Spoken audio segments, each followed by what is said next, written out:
grab a snack. We're talking about birth control. Hey, everybody. So, good morning. It might not be morning where you are. So, good morning, good afternoon, or good night. Welcome back to Life According to Kennedy. If you're new here, hi. It's yours truly. It's Kennedy. So today, I decided, we're going to talk about birth control. We're going to talk about food. We're going to talk about birth control. And we're going to talk about more of my journey with endometriosis. If you haven't watched the first video, I was talking more about my journey with it. It took me approximately 8 years to get a solid diagnosis of endometriosis. And I've been on a slew of different medications. And when I say medications, I'm talking birth controls. I'm not going to name them because they're not sponsoring me, nor do I ever want them to sponsor me. Okay, you know what? Disclaimer. I am not a doctor, nor am I a licensed health physician, nor a licensed health coach, nutritionist, nothing. I'm just a girl. I'm just a woman that was diagnosed with endometriosis through an 8-year journey getting there. And I'm just sharing my story, my health, and what I'm doing to, heal it. And also what I'm doing to cope with a crazy menstrual cycle. So if that sounds like something that you need to hear or want to hear, just keep listening. Now, I've heard some great success stories with birth control. Don't get me wrong. It just didn't work completely for me. I'm going to get into why. But I'm going to say for some women, which is why I'm saying, this is just my story, not everybody else's. That was on the stuff. Why did I do that? But anyway, that was on the stuff. And it was great. They got the surgery and I guess they got put on the birth control and they've been living pretty good since then. But that's not necessarily, that's not my story. That's not something that that's not my experience. Well, for one, I don't like the fact that synthetic hormones are being pumped into my body. Now, did it get rid of the pain for a little bit? Yes, it did. It really did. Did it stop some of the bloating? Yes, it did. However, the external symptoms like the weight gain, the headaches, the mood swings, I did not like. I didn't like that. Another thing is I was on so many, one of the not symptoms, but one of the side effects is nausea, vomiting, which I know is very temporary, but it happened a couple of times, once or twice, and maybe a little bit more than that, and I just couldn't deal with it. Plus, like I said earlier, it just was fake. I don't like foreign. This sounds weird. I don't like foreign objects being. There's got to be a better way to say this. There's got to be a better way to say this. Well, I was trying to think of a better way to say that, but let's just. It is what it is. I don't like, foreign hormones, foreign things, being placed in my body just so that I can not have period pain. I feel like it's masking the bigger issue. It's masking a bigger problem. So when I'm masking it with a pill and I'm stopping that from, I feel like, okay, I'm jumping, but this is important. I feel like the pain in my body is basically like a little alarm system telling me that there's something wrong. There's something going on in my body that I need to address. There's something that I need to tweak. There's an area where I need to pivot something that I'm doing. Something's not working for me, right? So, to make a long story short, I'm off the birth control. I don't like it. I'm ready to get my weight back down. It's more than that. It's more than just an aesthetic thing. And I am a woman of faith. I am a woman of God. And when you are graced with the task of breaking the generational curse of obesity and diabetes and addiction and certain things that ran rampant in your family for too long, certain things just won't, certain things you just should not allow, So for me, other than that, I had to change my diet. Now, I had been, we're getting a little vulnerable, and we're getting a bit deep here. I don't know why did I do that, but anyway, I used to be a contemporary dancer. I wanted to be, this was strange. This is strange, okay? Just go with me. I don't know how a contemporary dancer was going to perform at the Bolshoi, and that is competitive ballet, okay? I'm not a ballerina. I am not. I'm a contemporary dancer through and through. I'm jazz. I can do jazz dance, and I can do a little bit of ballroom. That's it. That's all your girl can do right now, you know? But that's what I wanted to do. That's what I wanted to be. That was my plan. I had a whole plan planned out from when I was like 10 years old, a little girl. That was my dream. I didn't know that I would be doing this for a living. I thought I would be like somebody's dance teacher or choreographer at this point, right? I don't want to get this thing cut off of like Instagram or YouTube or guidelines. So we'll just say I had an eating issue, okay, for a good majority of my life. Like I said, it started when I was 8 years old, and it just ran rampant in my early to mid 20s. It was terrible. Okay, it was terrible. And then when I could tell, I have a big testimony about this area of my life. And I went to a revival, and the Lord had just delivered me and healed me from a lot of issues and things. My mind no longer had, I no longer had that mentality. But then, if you don't maintain, I'm gonna get spiritual on you. If there's something that you do not maintain, and this is biblical, you're not maintaining a deliverance, and certain things, see that your house is empty, which I'm not saying my temple or my house was empty. I'm saying that, and I hate to put it this way, I allowed people to speak into my life that should have never been speaking into my life. I allowed my emotions to get the best of me rather than being disciplined and self-controlled in an area, knowing that we do not wrestle against flesh and blood. And I definitely did. I spiraled a bit in my eating back in, I'm trying to sound like it's way back when. And last year, we'll just say last year, my eating had gotten bad again. It had gotten bad. In regards to stress, but it was October, things just started to just plummet, dude. Like, it got so bad, and I think it was because, I know what it was because of, but, I'm not gonna talk about that yet, but I think, yeah, like I said, I was letting my emotions and my perception of a situation or situations dictate and take control of my mental state, my body, which also, I do want to mention this too, stress or any type of stress in the body can also make your cycles worse. I had a really bad luteal phase, and I had a really bad menstrual phase, and we all know, well, we don't all know this, but how you prepare for your menstrual, it's not just your menstrual cycle, it's preparing and eating and whatever you're doing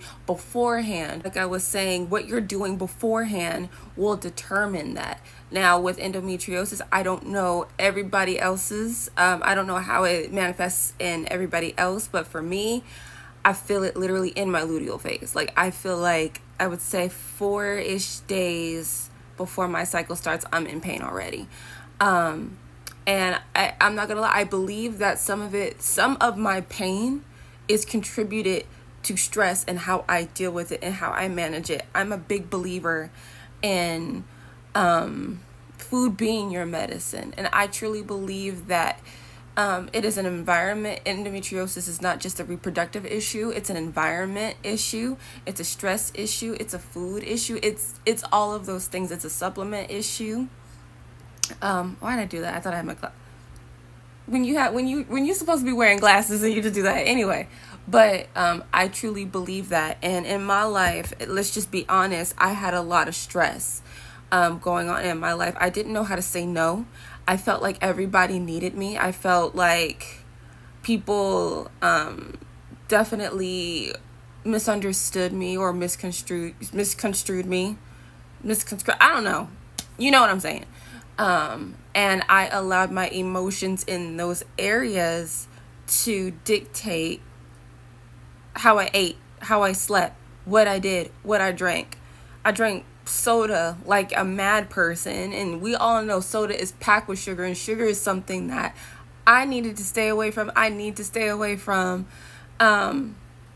sugars, breads, dairy products, stuff like that makes everything worse, and that is the stuff that I ate like it was, like, for lack of a better term, candy.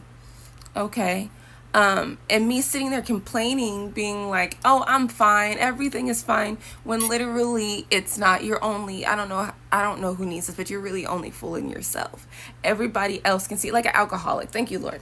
Like an alcoholic, you think that you're fine and you think that you're in control, and literally everybody sees the issue.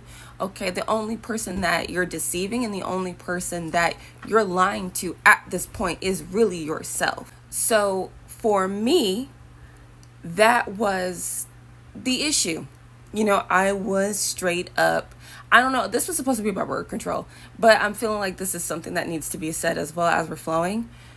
You're not hiding it. I wasn't hiding it. At some point, I just wasn't hiding it. I was spiraling. I feel like I need to bring this up. I was dealing with a lot of issues in regards to the church that I'd been at for almost 20 years of my life.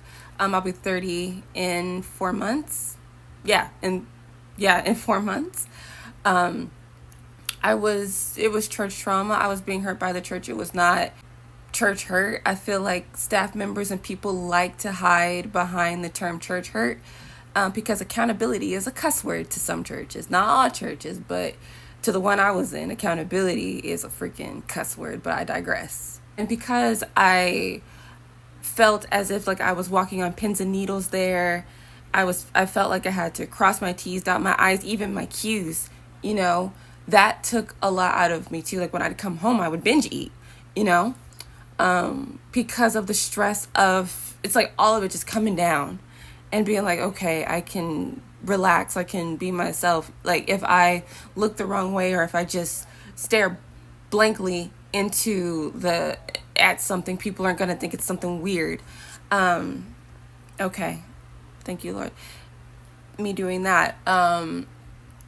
I operate a different way. I operate in my spiritual giftings and my spiritual office a lot. So back in 2022, when things were budding and when I was learning and I was starting that process, people judged me when I was in the process. It was a long, long process, but I felt like that was God's way of weeding out people that I no longer needed in my life. People that were, for lack of a better term, had a form of godliness, but were not godly. People that knew of Jesus and acted like they knew him. People that, it was just ugly. It was just ugly. Judgy church people, judgy church staff, Don't get me wrong, there were some beautiful people that I met in choir and in the kids wing, where I'm not even gonna lie to you, when God told me that I was done with that place, I was like, I'm free. I felt good. I felt really good. Just leaving. I needed a clean slate. I truly needed I needed a clean slate. I needed to breathe. I needed to be able to relax, and I needed to be able to be myself. I'm grateful for that process. I don't talk to a lot of those people anymore. Praise God. Some of those people I don't talk to. Some of them I stay in contact with, and some of them don't want to talk to me. And that's all right. That's okay. That's just life. And something that I'm learning is, if you believe a lie, you do not deserve the truth. You do not deserve to know the truth about anybody or anyone, because you chose to believe the lie. And you chose to believe other people rather than coming to that person directly. Okay? So, or it could be, their childishness, or, their insecurity or their immaturity at the time. God tells us to forgive. a 7 times 70. But, it is what it is at this point. So there comes a point where you just have to move on. There comes a point where you have to let it go and move on so that you can be the best person that you need, the person that you need to be for you and the people that God is going to bring in your life again, or bring in your life, just period. Okay. You don't need those people. Leave them. Let the dead bury the dead. Okay. Let them be stuck in the cycle. Let them be stuck in darkness the way that they want to be. Right. But let's talk about birth control again and food. As of right now, I'm eating more, raw vegan foods at this moment.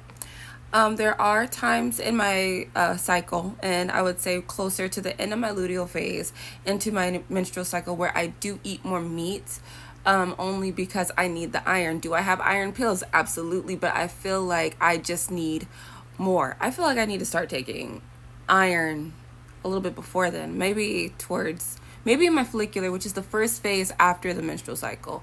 I want to talk more about the phases as well, because I feel like there's people that still, I was uneducated about a few years ago about this. So now I'm like, there's information out there about this kind of thing. And I feel like now it's just really important to, hammer it and, in our minds and in our thoughts, because women's health is not studied enough. Women's health and women's wellness is not studied enough. A lot of the times we are working and moving around like men when we should not.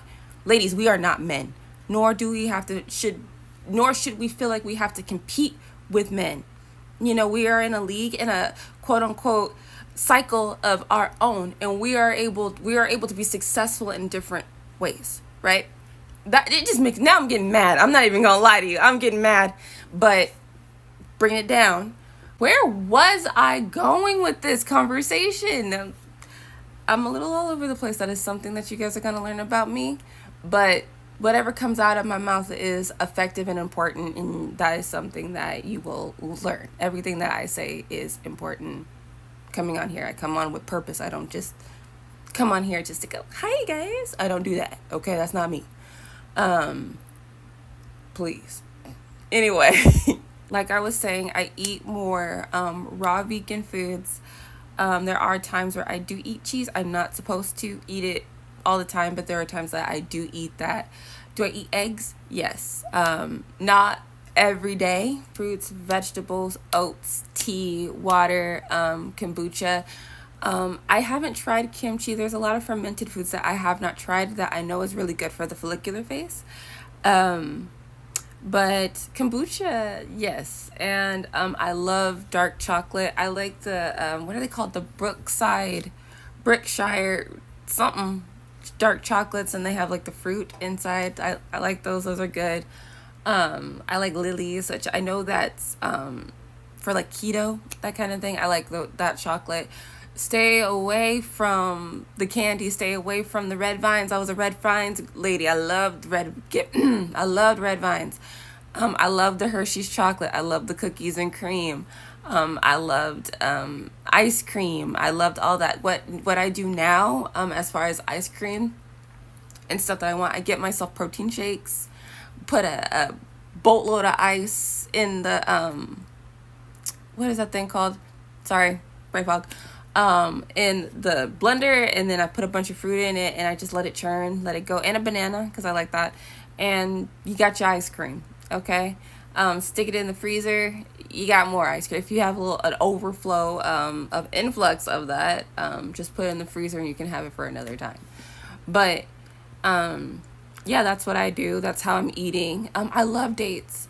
Sorry, I love dates. Dates are so good. They're like candy, basically. Just watch how much you eat of it, because even though it is a natural sugar, it's still sugar. So just be careful of how much. I do like I like Olipop. If I were to, and sparkling water. I like anything Good and Gather. I love the Waterloos, and I love the Good and Gather sparkling water from Target. You can get both at Target, but Good and Gather is the I guess one of their generic brands, Good and Gather. I do like I said, kombuchas. I like pretty much all type of kombucha out on my Instagram. If I will basically post like some of the stuff that I like over there. Just give me some time in the week and I'll post it. Now let's talk about movement. It varies each week. It varies every day depending on, well, you know what, let's go with each week first. In my follicular phase, stretching and walking. Stretching and walking 30 to 45 minutes. I don't push myself to do more because I know, I don't know. I think I can get into this. Sometimes I had this, mentality of just running into things and then I would hit burnout quickly, So now I don't necessarily, push myself. I like to take things slower. And that's in a lot of things in life now. Like I take things slow because I want it to last and I want it to be sustainable and I want there to be balance. I want it to be gradual. I want things to be natural, right? So I take things very slow. And that's in regards to working out as well. So follicular phase, 30 to 45 minutes of movement, walking, stretching, that kind of thing, right? I've never tried calisthenics before. I want to get into that, but yeah, okay. Second phase, the ovulatory phase. That is the time where I am able to do some crazy Weirdly, my body feels like, I feel like Wonder Woman. I feel like Catwoman. I feel like I can do all kind of stuff in that phase, which is when I lift weights. I can't lift some 250. I can't do that yet. We can't do that yet. Like the biggest right now that I can lift and do and squat is 30 pounds. That's it. And it's a dumbbell, and I do a lot with a dumbbell. I like using resistance bands. I like that. Yeah. I do get cardio in. I don't do a lot of cardio in that time, 10-15 minutes. Now let's move to my luteal phase. I'm back doing the stretching. I'm back walking. Now the walking is not as long because I literally can feel a difference in my body. I can feel in my joints. And because, like I said, endometriosis, I don't know if anybody else feels this way. This is my experience. I can feel pain when my hormones start to decrease, the energy, all this stuff starts to change. I can feel it in my head. I can feel it in my body. My joints don't feel the same. Things feel different for me. I just really listen to my body in that time. I'm more to myself. I sleep more. Like I said earlier or previously, I'm going to do a separate video on how I cycle sync in regards to what I do and what I job, in regards to content creation, in regards to women's coaching, all that stuff, right? And how it's, I found it very beneficial for me. But food-wise and exercise-wise, walking 20 minutes or stretching, soaks in the bath, time to myself. That's just where we're going to stop here. We're not going to talk about work or anything like that. That's what we're doing. Menstrual cycle, what is working out? What is that? I don't know what that means. I don't know, that's a foreign language to me. What is that? Okay. Now on my period, I'm not doing much movement at all. I could possibly walk for maybe 10 minutes, but that's a lot. My energy is so low. I'm pain medication around the clock. I'm on and different types of pain medication around the clock now. My last cycle, what was wrong with me? I was like, you know what? I feel like I'm taking too much medication. I'm just going to just sit this one out. Literally, I woke up at 2 a.m. No, was it 2 or it was 1 a.m. in pain. I couldn't go to sleep. I could not go back to sleep. That was just a rough day. That was a rough day.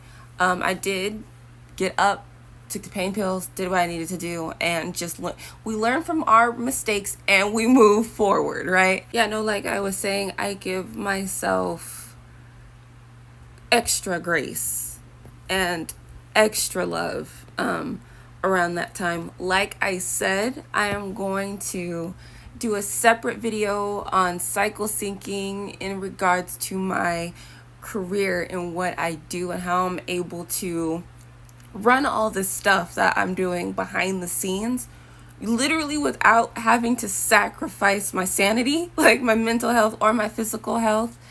I will mention this. I don't know if this part will be edited in the video or not. I do give myself menstrual leave, a 7-day menstrual leave. I know that that's not a normal thing in the work world, but because I do work for myself, this is something that I have the grace and the privilege to be able to give myself. I praise God for that, and I thank God for that. Because right now, I just don't know how I would be able to do it. If I needed to, I could. But it's hard. It's really hard. If I needed to, I would. But right now, because of where I am in regards to my career, my job, and it's not a job. I love doing it, so it's not a job. It's like I'm playing, literally. Sometimes I'm a kid in a candy store with what I'm able to do. But back on topic. I give myself menstrual leave, 7 days. 7 days, that grace of self-care, everything that I want to do. Anything that I want to do. Do I want to watch a movie? I watch a movie. Do I want to stay in the bed until 1 o'clock? I do that. Do I want to take a long shower? I do that. Do I want to, well, I haven't done this yet, just gone to the beach and just sat there and just watched the waves. I'll do that. Do I want to sit at a park? I do that. Do I whatever I want to do, whatever I need, whatever my spirit and my soul and my heart and my mind need, I give it. This is not in regards to food, okay? Because we know sugar, dairy, certain things make it worse. There's plenty of alternatives that we can eat. You don't have to reach for the Hershey bar, okay? There's lily, like I said, lilies. There's different alternatives. Yeah, that's what I'm doing to help heal and cope with endometriosis pain, and that's just the way I live. If you like this video, don't forget to like, subscribe, and hit that notification bell so that you don't miss anything, right? And don't forget to send this video to 5 women that you feel like need this. Don't forget to go to the description box. I think my podcast is in there. My Instagram, Think Abundantly, is in there. And I'm going to add my Pinterest up in there so that you guys can kind of, that's another level of my personality. So you get to see that stuff too. I've got some pretty cool pins in there. It's a good time. Anyway, hope you guys have a great Sunday. It is Sunday the 8th, 2024. And I hope you guys have a beautiful day. I will talk to you soon. Goodbye.